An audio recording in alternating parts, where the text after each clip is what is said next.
அரியாலை சிந்துபாத்தி செம்மணி புதகுழி வழக்கு 3ஆம் கட்டத்தின் 5ஆம் நாள் இன்று யாழ் நீதவான் எஸ் லெனின்குமார் முன்னிலையில் எடுத்துக்கொள்ளப்பட்டது.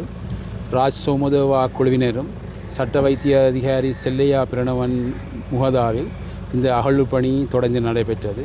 இன்று புதிதாக 3 மனித எச்சங்கள் அடையாளப்படுத்தப்பட்டிருக்கின்றன. மொத்தமாக 244 மனித எச்சங்கள் அடையாளப்படுத்தப்பட்டு 240 மனித எச்சங்கள் அகழ்ந்தெடுக்கப்பட்டிருக்கின்றன.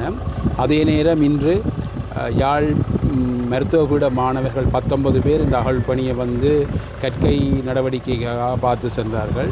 இன்று விடுமுறை நாள் என்றபடியால் இன்று 2 மணியோடு இந்த அகழ்வு பணி முடிவர இருந்தது.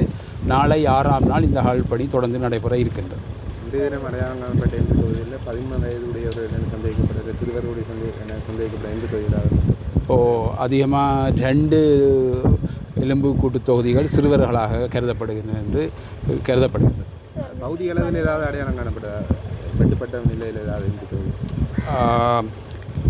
இன்று 235வது என்று இலக்கமிடப்பட்ட எலும்புக்கூடு இடுப்புக்கு கீழ் அந்த எலும்புகள் அழிவடைந்த நிலையில் காணப்படுவதை காண்கிறோம். ஆனால் அது முழுமையாக சுத்தப்படுத்தப்பட்டு ஆய்வு செய்யப்படும் போது தான் அது சம்பந்தமான தகவலை சொல்லக்கூடியதாக இருக்கும்.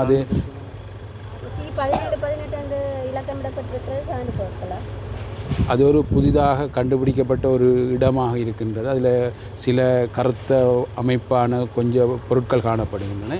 இவை ஆய்வின் பிற்பாடு தான் அது என்ன விடயம் என்று சொல்லக்கூடியதாக இருக்கும்.